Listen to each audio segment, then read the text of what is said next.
السلام عليكم، ازيكم؟ انا مروه.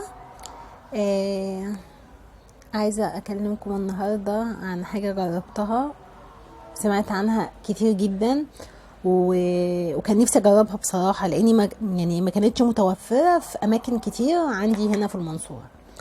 فما صدقت طبعا ان انا لقيتها، جيت جري جبتها. هقول لكم تجربتي معاها. مش عارفه بقى. هي يعني ناس هتتقبلها وناس مش هتتقبلها. هي اسمها حنة لجان، دي حنة هندي، كيس كبير. يعني انا دي كده استخدمتها مره، وفيها استخدمه كمان 3 او 4 مرات لان هي بتنفش. هي الحنة دي بتخلي لون الشعر نبيتي، حلوة جدا، بتغذي الشعر وبتقله وحاجات كتير قوي قوي قوي بتعملها. لو حتى لو انت عندك في شعرك ابيض، بتخلي يعني بتخلي المدة كبيرة على بال ما شعر اللون الابيض ده يطلع تاني. يعني انا سمعت اللي هي ممكن بعد 3 شهور تخلي الشعر نفس اللون. سعرها 65 جنيه. انا جايباها من محل جملة، بس هي بتتباع اونلاين ب100. وانا معرفش بقى هي في المحلات التانية بايه، بس انا جايباها من محل جملة ب65 جنيه. هي هندي، مش مكتوب عليها حاجة عربي خالص. فورمين للرجال وللسيدات. آه، اما هقولك تستخدميها ازاي، وهقولك ايه اللي ما عجبنيش فيها، لاني زعلانه منها جدا بصراحه. مش انا اللي زعلانه، انا البيت كله عندي زعلان. هو انت علشان هي ما بتديش اللون الاورنج بصي، يعني هو اللون النبيتي ده نبيتي مش بني، ده نبيتي. انا مش عارفه هو في الكاميرا باين بني، بس هو نبيتي.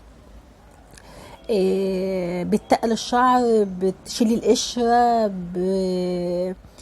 بتدي لون حلو قوي. اللون النبيتي ده انا بموت فيه اصلا، انا بحب اللون النبيتي ده جدا. بس مش هقول لكم مشكلتي معاها في الاخر. انتي طريقه الاستخدام اللي انتي بتاخدي منها معلقتين كبار. هي لونها كده، انا مش عايزه بس اطلعها. هي لونها كده اهو.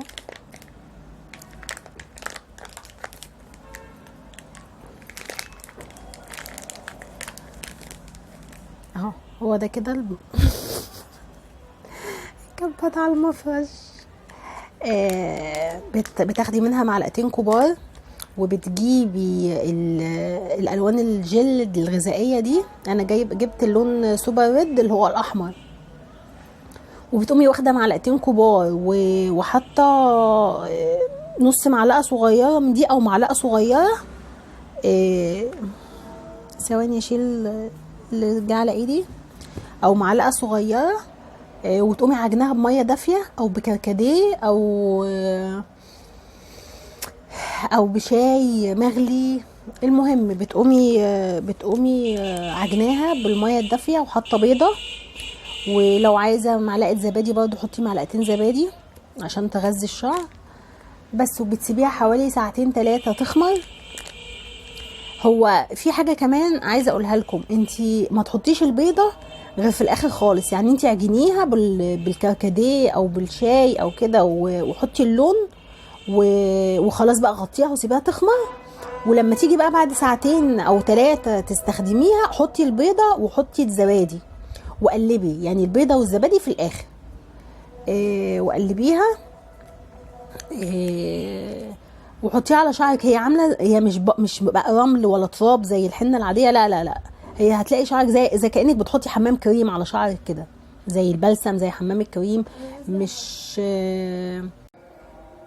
زي البلسم، كانك بتحطي بلسم او حمام كريم على شعرك، ما هياش تراب مثلا زي الحنه التانية. وبتتغسل برضو بسهوله جدا، ما بتعملش الفتافيت ولا الفرافيت اللي بتبقى ايه في الحنه التانية.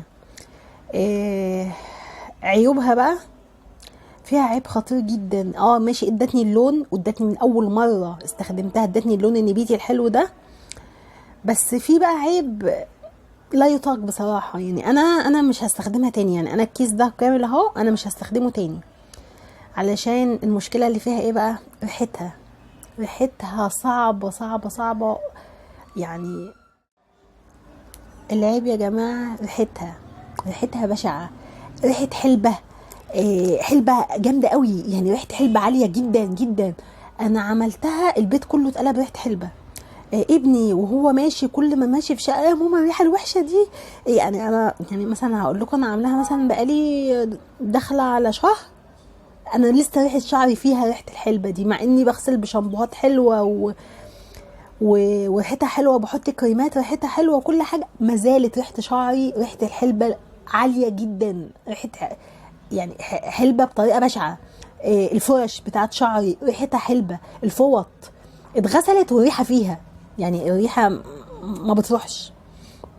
بس انت لو انت عايزه تتغاضي عن الريحه، حلوه جدا وبتدي اللون من اول مره، ومش متعبه زي الحنات التانية، وفيها كل حاجه حلوه ما عدا الريحه صعبه قوي قوي قوي، يعني فوق ما تتخيلوا. انا ماشيه بمصنع بسطرمه في شعري.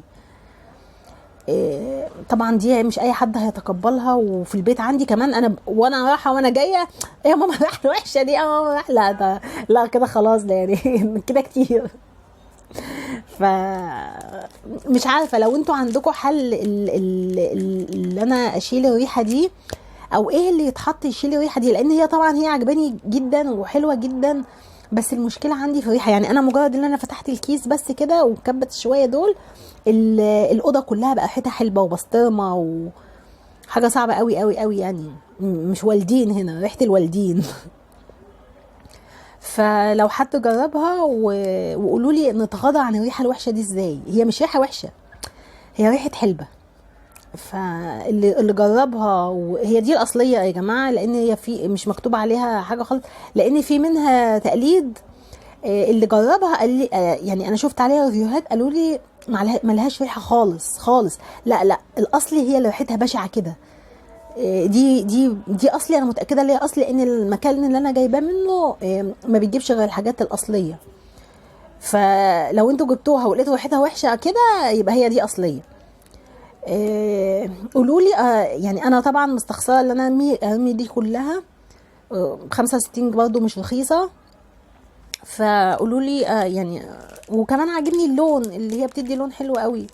فقولوا لي اعمل ايه عشان الريحه دي تروح. ما فيش قهوه، بغسل شاي بنسكافيه مثلا او قهوه او حاجه عشان تشيل الريحه. لا لا لا، ما بتشتغلش خالص. هنا قلت لكم سعرها 65، وقلت لكم على العيوب، وقلت لكم على المميزات اللي فيها. اللي جربها يا ريت يكتب لي تحت في الكومنتات ايه رايه فيها، ونشيل الريحه دي ازاي. بس كده. ولو عجبكم الفيديو اعملوا لي لايك واكتبوا لي في الكومنتات، وعايزه احس بتفاعل يا جماعه، يعني اتفاعلوا معايا. بس كده، يا رب الفيديو يكون عجبكم. باي باي.